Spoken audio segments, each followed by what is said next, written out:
Good evening, Sleepy. This is Sean, and tonight we'll be settling into the tranquil world of Walden by Henry David Thoreau. But let's take a moment here to simply listen to something remarkable and see if you can guess what makes it so special.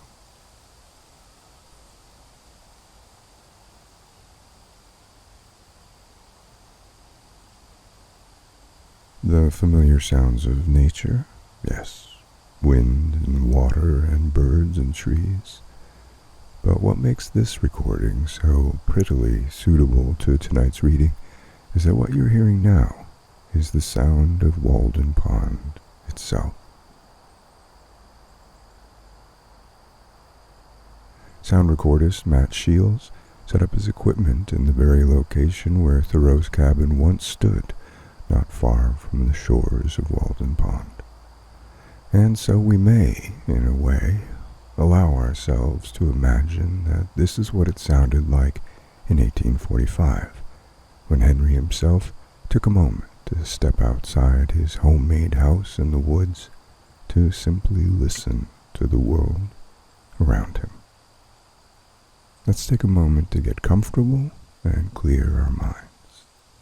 Breathe deeply and let the calming sounds of Walden Pond and the words of our most original philosopher carry us into peaceful slumber. When I wrote the following pages, or rather the bulk of them, I lived alone in the woods, a mile from any neighbor, in a house which I had built myself on the shore of Walden Pond in Concord, Massachusetts, and earned my living by the labor of my hands only. I lived there 2 years and 2 months. At present, I am a sojourner in civilized life again. I should not obtrude my affairs so much on the notice of my readers if very particular inquiries had not been made by my townsmen concerning my mode of life, which some would call impertinent, though they do not appear to me at all impertinent, but, considering the circumstances, very natural and pertinent. Some have asked what I got to eat, if I did not feel lonesome, if I was not afraid, and the like. Others have been curious to learn what portion of my income I devoted to charitable purposes, and some, who have large families, how many poor children I maintained. I will therefore ask those of my readers who feel no particular interest in me to pardon me if I undertake to answer some of these questions in this book. In most books, the I, or first person, is omitted. In this, it will be retained. That, in respect to egotism, is the main difference. We commonly do not remember that it is, after all, always the first person that is speaking. I should not talk so much about myself if there were anybody else whom I knew as well. Unfortunately, I am confined to this theme by the narrowness of my experience. Moreover, I, on my side, require of every writer, first or last, a simple and sincere account of his own life, and not merely what he has heard of other men's lives, some such account as he would send to his kindred from a distant land. For if he has lived sincerely, it must have been in a distant land to me. Perhaps these pages are more particularly addressed to poor students. As for the rest of my readers, they will accept such portions as apply to them. I trust that none will stretch the seams in putting on the coat, for it may do good service to him whom it fits. I would fain say something, not so much concerning the Chinese and Sandwich Islanders as you who read these pages, who are said to live in New England, something about your condition, especially your outward condition or circumstances in this world, in this town, what it is, whether it is necessary that it be as bad as it is, whether it cannot be improved as well as not. I have traveled a good deal in Concord, and everywhere, in shops and offices and fields, the inhabitants have appeared to me to be doing penance in 1,000 remarkable ways.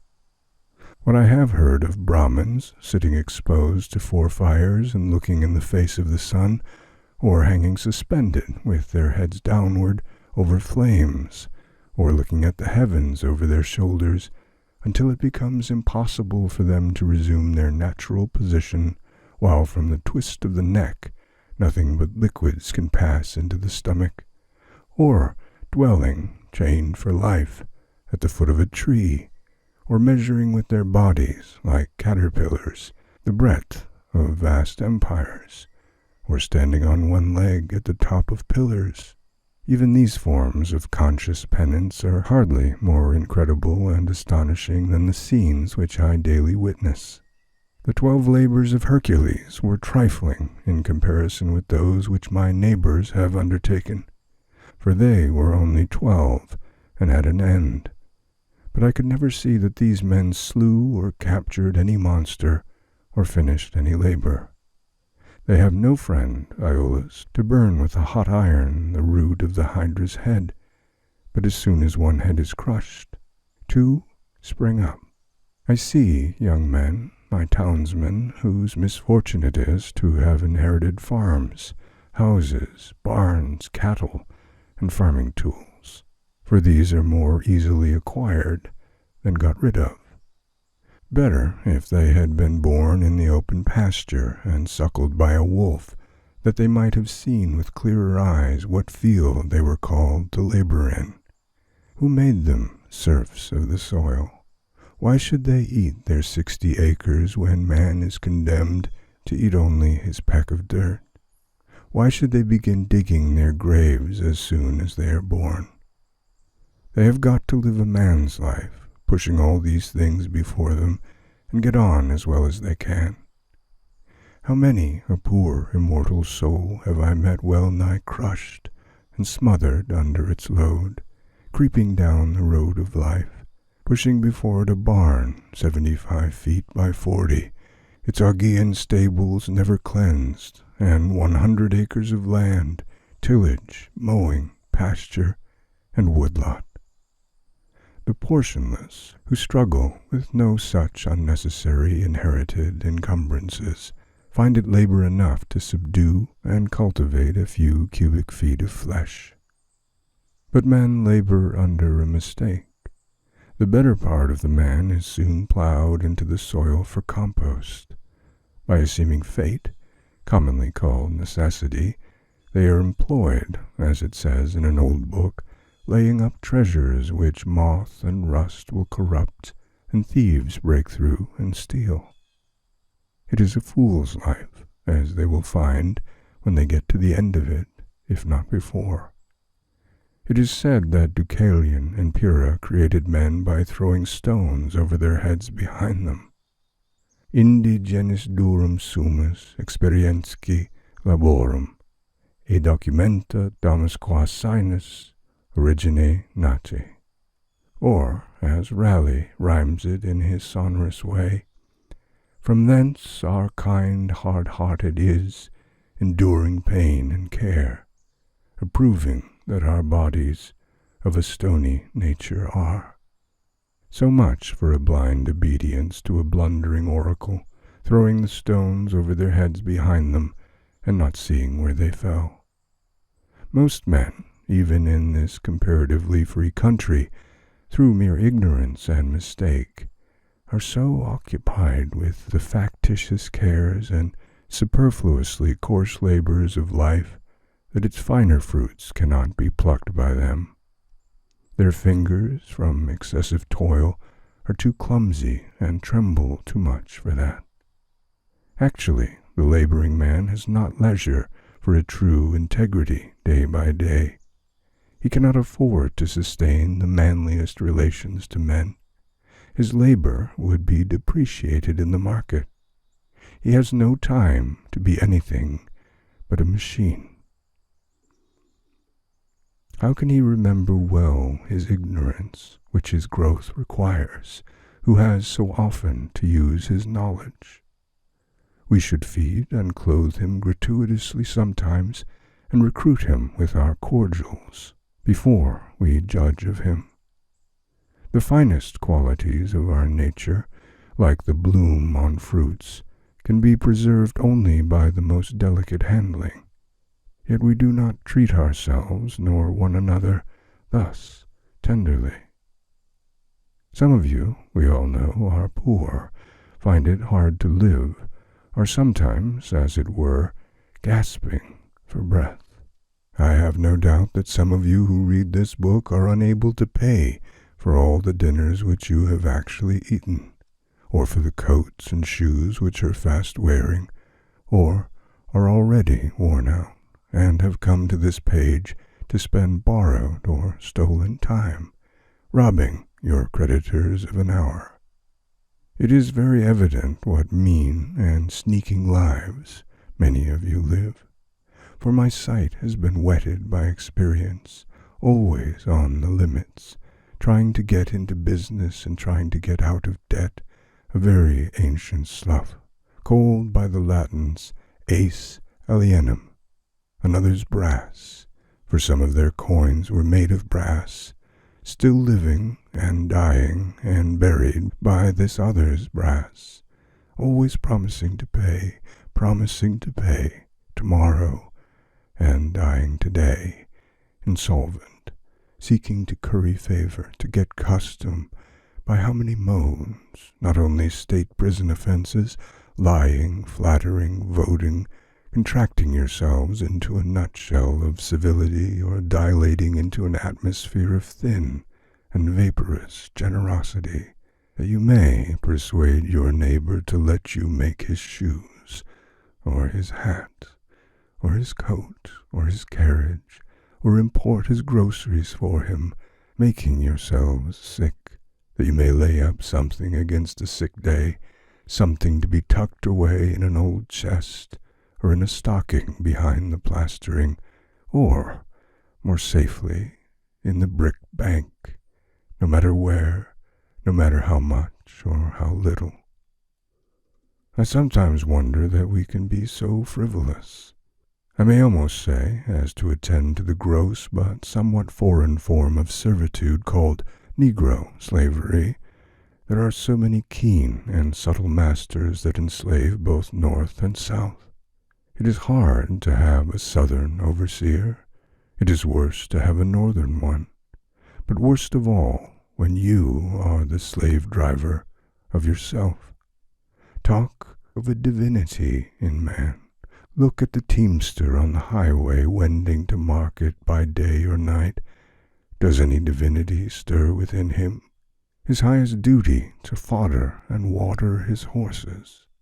What is his destiny to him compared with the shipping interests?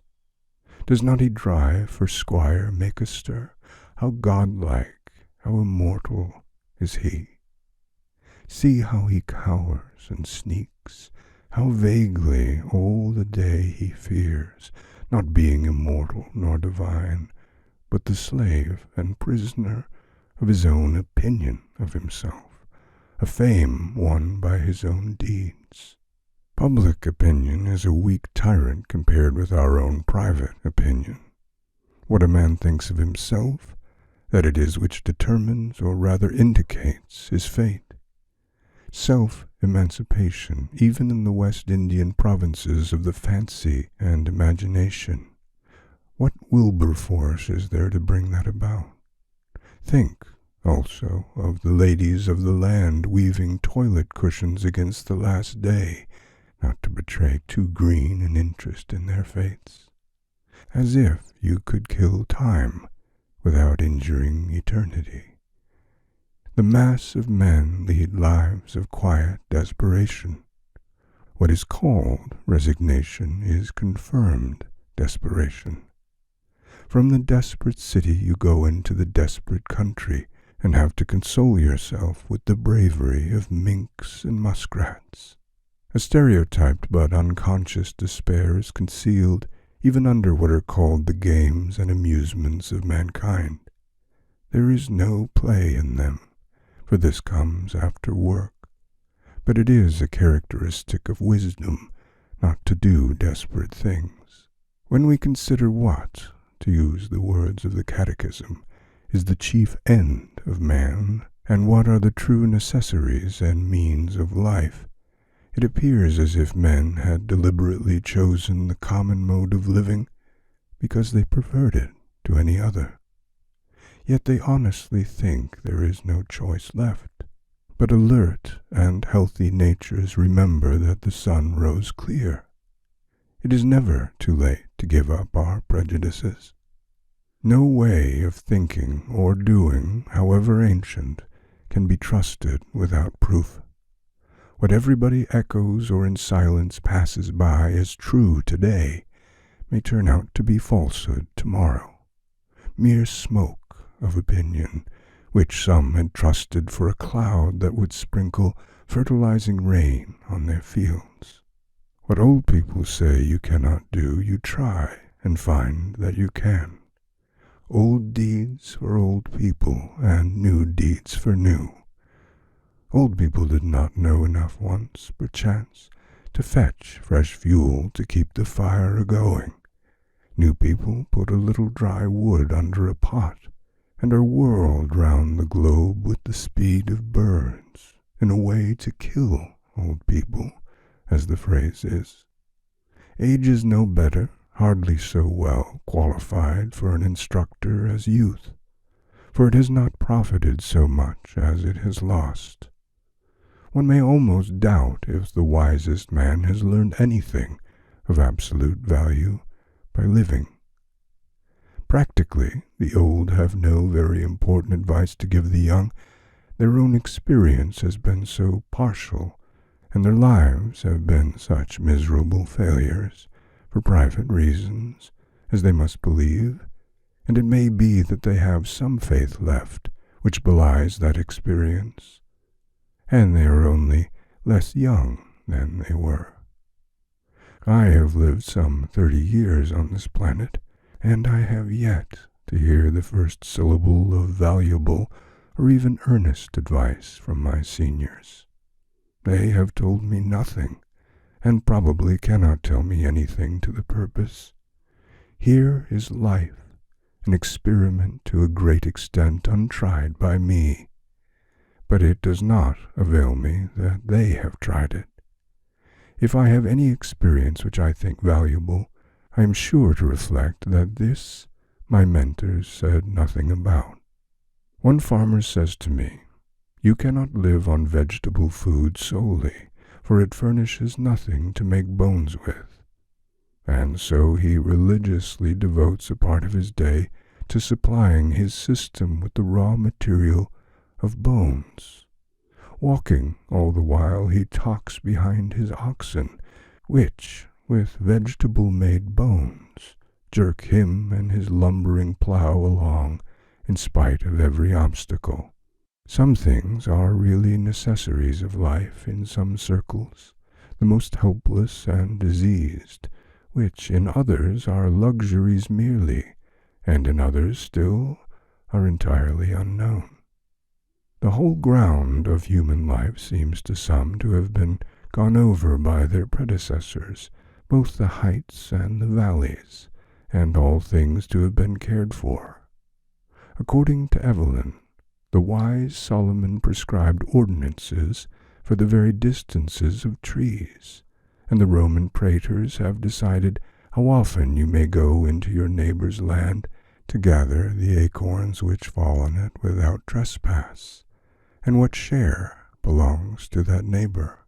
Hippocrates has even left directions how we should cut our nails, that is, even with the ends of the fingers neither shorter nor longer. Undoubtedly the very tedium and ennui which presume to have exhausted the variety and the joys of life are as old as Adam. But man's capacities have never been measured, nor are we to judge of what he can do by any precedents. So little has been tried. Whatever have been thy failures hitherto, be not afflicted, my child, for who shall assign to thee what thou hast left undone? We might try our lives by 1,000 simple tests, as for instance that the same sun which ripens my beans illumines at once a system of earths like ours, If I had remembered this, it would have prevented some mistakes. This was not the light in which I hoed them. The stars are the apexes of what wonderful triangles, what distant and different beings in the various mansions of the universe are contemplating the same one at the same moment. Nature and human life are as various as our several constitutions. Who shall say what prospect life offers to another? Could a greater miracle take place than for us to look through each other's eyes for an instant? We should live in all the ages of the world in an hour, aye, in all the worlds of the ages, history, poetry, mythology. I know of no reading of another's experience so startling and informing as this would be. The greater part of what my neighbors call good, I believe in my soul to be bad, and if I repent of anything, it is very likely to be my good behavior. What demon possessed me that I behaved so well? You may say the wisest thing you can, old man, you who have lived 70 years, not without honor of a kind. I hear an irresistible voice which invites me away from all that. One generation abandons the enterprises of another like stranded vessels. I think that we may safely trust a good deal more than we do. We may waive just so much care of ourselves as we honestly bestow elsewhere. Nature is as well adapted to our weakness as to our strength. The incessant anxiety and strain of some is a well-nigh incurable form of disease. We are made to exaggerate the importance of what work we do, and yet how much is not done by us? Or, what if we had been taken sick? How vigilant we are, determined not to live by faith if we can avoid it, all the day long on the alert. At night we unwillingly say our prayers and commit ourselves to uncertainties. So thoroughly and sincerely are we compelled to live, reverencing our life and denying the possibility of change. This is the only way, we say, but there are as many ways as there can be drawn radii from one center. All change is a miracle to contemplate, but it is a miracle which is taking place every instant. Confucius said, "To know that we know what we know, and that we do not know what we do not know, that is true knowledge." When one man has reduced a fact of the imagination to be a fact of his understanding, I foresee that all men at length establish their lives on that basis. Let us consider for a moment what most of the trouble and anxiety which I have referred to is about, and how much it is necessary that we be troubled, or at least careful. It would be some advantage to live a primitive and frontier life, though in the midst of an outward civilization, if only to learn what are the gross necessaries of life, and what methods have been taken to obtain them, or even to look over the old day-books of the merchants, to see what it was that men most commonly bought at the stores, what they stored, that is, what are the grossest groceries. For the improvements of ages have had but little influence on the essential laws of man's existence, as our skeletons, probably, are not to be distinguished from those of our ancestors.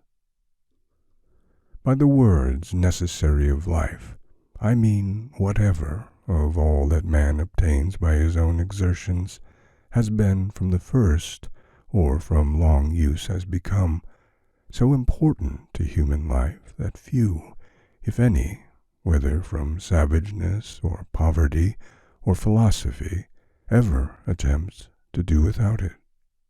To many creatures there is in this sense but one necessary of life, food. To the bison of the prairie, it is a few inches of palatable grass, with water to drink, unless he seeks the shelter of the forest or the mountain's shadow. None of the brute creation requires more than food and shelter. The necessaries of life for man in this climate may, accurately enough, be distributed under the several heads of food, shelter, clothing, and fuel.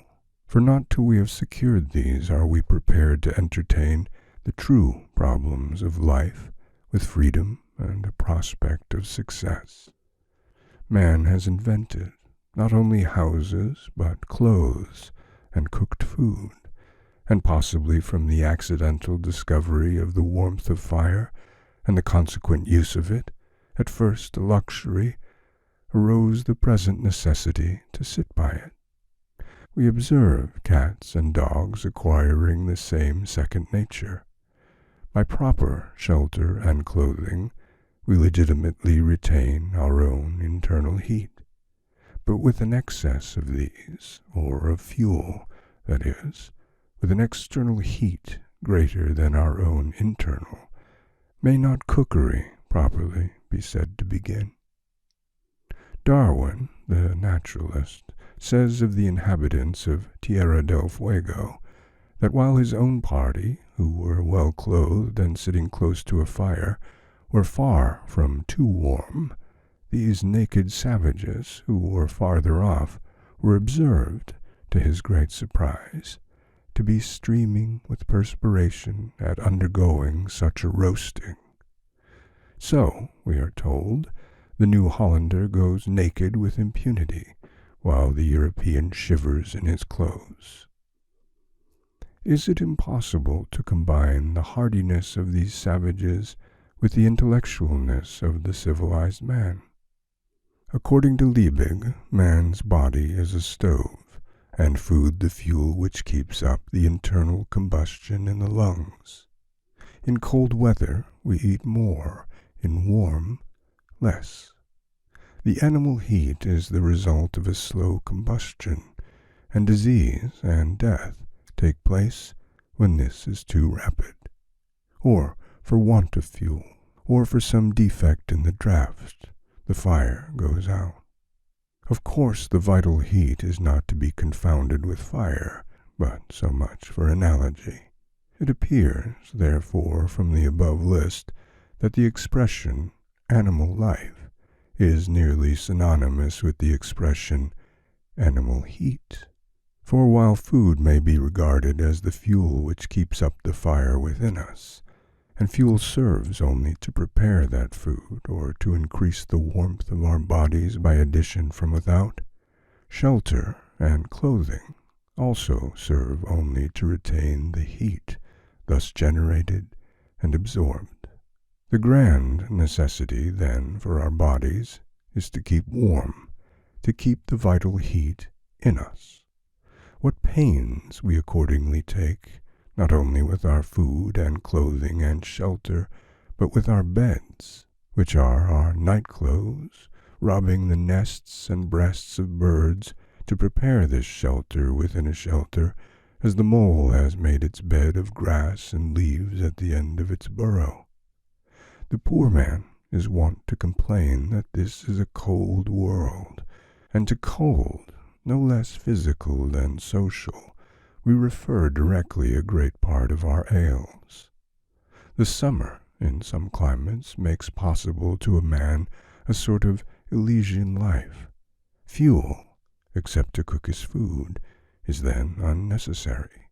The sun is his fire, and many of the fruits are sufficiently cooked by its rays, while food generally is more various and more easily obtained, and clothing and shelter are wholly or half unnecessary. At the present day, and in this country, as I find by my own experience, a few implements, a knife, an axe, a spade, a wheelbarrow, etc., and for the studious, lamplight, stationery, and access to a few books, rank next to necessaries, and can all be obtained at a trifling cost. Yet some, not wise, go to the other side of the globe, to barbarous and unhealthy regions, and devote themselves to trade for 10 or 20 years, in order that they may live, that is, keep comfortably warm, and die in New England at last. The luxuriously rich are not simply kept comfortably warm, but unnaturally hot. As I implied before, they are cooked, of course, a la mode. Most of the luxuries and many of the so-called comforts of life are not only not indispensable, but positive hindrances to the elevation of mankind. With respect to luxuries and comforts, the wisest have ever lived a more simple and meager life than the poor. The ancient philosophers, Chinese, Hindu, Persian, and Greek, were a class than which none has been poorer in outward riches, none so rich in inward. We know not much about them. It is remarkable that we know so much of them as we do. The same is true of the more modern reformers and benefactors of their race. None can be an impartial or wise observer of human life, but from the vantage ground of what we should call voluntary poverty. Of a life of luxury, the fruit is luxury, whether in agriculture or commerce or literature or art. There are nowadays professors of philosophy, but not philosophers. Yet it is admirable to profess, because it was once admirable to live. To be a philosopher is not merely to have subtle thoughts, nor even to found a school, but so to love wisdom as to live according to its dictates, a life of simplicity, independence, magnanimity, and trust. It is to solve some of the problems of life, not only theoretically, but practically. The success of great scholars and thinkers is commonly a courtier-like success, not kingly, not manly. They make shift to live merely by conformity, practically as their fathers did, and are in no sense the progenitors of a nobler race of men. But why do men degenerate ever? What makes families run out? What is the nature of the luxury which enervates and destroys nations? Are we sure that there is none of it in our own lives? The philosopher is in advance of his age even in the outward form of his life. He is not fed, sheltered, clothed, warmed, like his contemporaries. How can a man be a philosopher and not maintain his vital heat by better methods than other men? When a man is warmed by the several modes which I have described, what does he want next? Surely not more warmth of the same kind, as more and richer food, larger and more splendid houses, finer and more abundant clothing, more numerous, incessant, and hotter fires, and the like. When he has obtained those things which are necessary to life, there is another alternative than to obtain the superfluities, and that is to adventure on life now, his vacation from humbler toil having commenced. The soil, it appears, is suited to the seed, for it has sent its radicle downward, and it may now send its shoot upward also with confidence. Why has man rooted himself thus firmly in the earth? But that he may rise in the same proportion into the heavens above. For the nobler plants are valued for the fruit they bear at last in the air, and light far from the ground, and are not treated like the humbler esculents, which, though they may be biennials, are cultivated only till they have perfected their root, and often cut down at top for this purpose, so that most would not know them in their flowering season. I do not mean to prescribe rules to strong and valiant natures, who will mind their own affairs whether in heaven or hell, and perchance build more magnificently and spend more lavishly than the richest, without ever impoverishing themselves, not knowing how they live. If, indeed, there are any such, as has been dreamed, nor to those who find their encouragement and inspiration in precisely the present condition of things, and cherish it with the fondness and enthusiasm of lovers. And to some extent I reckon myself in this number. I do not speak to those who are well employed in whatever circumstances, and they know whether they are well employed or not, but mainly to the mass of men who are discontented and idly complaining of the hardness of their lot or of the times when they might improve them. There are some who complain most energetically and inconsolably of any, because they are, as they say, doing their duty. I also have in my mind that seemingly wealthy, but most terribly impoverished class of all, who have accumulated dross, but know not how to use it, or get rid of it, and thus have forged their own golden or silver fetters.